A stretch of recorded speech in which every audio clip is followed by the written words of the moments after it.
Medicaid Basics Part 2.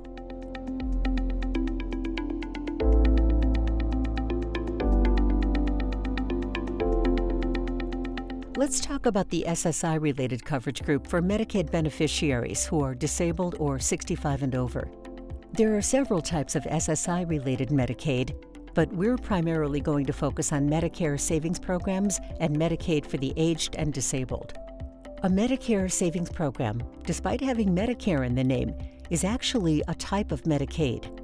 The MSP, called Qualified Medicare Beneficiary, QMB, covers premiums and copays, while the other two MSPs, Specified Low-Income Medicare Beneficiary, SLMB, and Qualifying Individual 1, QI1 program, cover premiums only.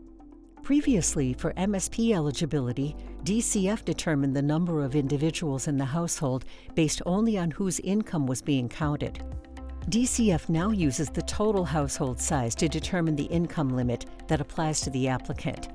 But still, only the applicant's and spouse's incomes will be used to determine the countable income for the household.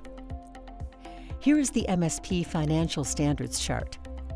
So, for example, if a 40-year-old disabled man lives with his wife and 2 kids and is receiving SSDI benefits of $2,300 a month, he would be eligible for QMB since his income is below $2,750.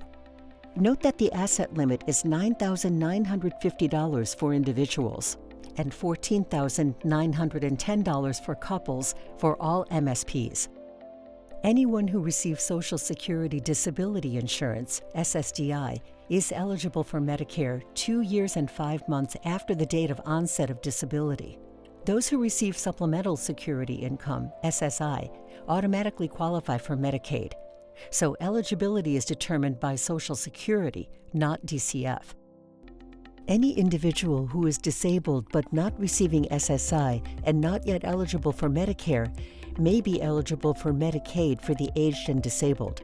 The state generally follows Social Security's decision as to whether someone is disabled, but they're required to make an independent assessment if there hasn't been a decision yet, or if their condition has worsened since they were denied.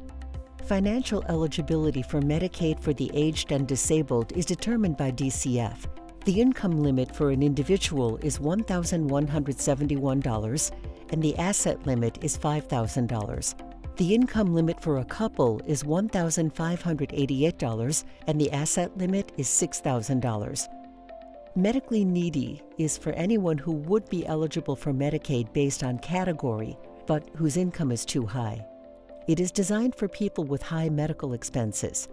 If the medical costs go above the designated share of cost amount, then they will be eligible for Medicaid for the rest of the month. This is a pretty complex topic. Please go to our website to learn more.